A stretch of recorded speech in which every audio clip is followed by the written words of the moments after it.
என்னம்மா பூரி பண்ண போறீங்களா? இது பூரியா? இன்னைக்கு இடியாப்பமும் ஸ்ரீலங்கன் சொதியும் செய்ய போறோம். சூப்பரா இருக்கும். வா. இந்த ஸ்ரீலங்கன் சொதி செய்கிறது ரொம்ப ரொம்ப ஈஸி. இது டேஸ்ட் மட்டும் இல்லைங்க, ஹெல்தியும் கூட.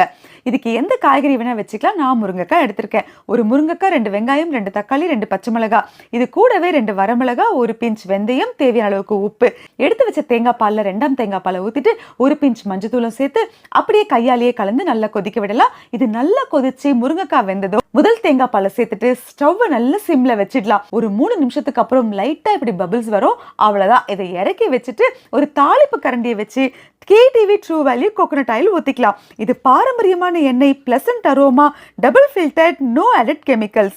சுத்தமான கொப்பரை தேங்காவை நல்ல வெயிலில் காய வச்சு அதுல இருந்து எண்ணெய் எடுக்கிறதுனால இதோட டேஸ்ட்டும் அரோமாவும் அப்படியே ஸ்டே ஆகும்.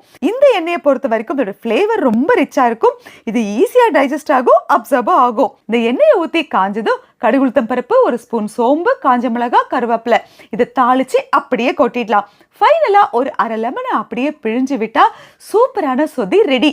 அப்புறம் இடியாப்பம் நல்ல பச்சரிசி மாவை போட்டு 1 பிஞ்ச் உப்பையும் சேர்த்து கொதிக்க தண்ணியை விட்டு அப்படியே கலந்து இடியாப்ப அச்சில ஊத்தி அப்படியே பிழிஞ்சு ஸ்டீம் பண்ணி எடுத்தா ஆவி பறக்க இடியாப்பமும் ரெடி. இப்ப சுட சுட இடியாப்பத்து மேல சொதிய அள்ளி ஊத்தி சாப்பிட்டா பா வேற லெவல்ல இருக்குங்க.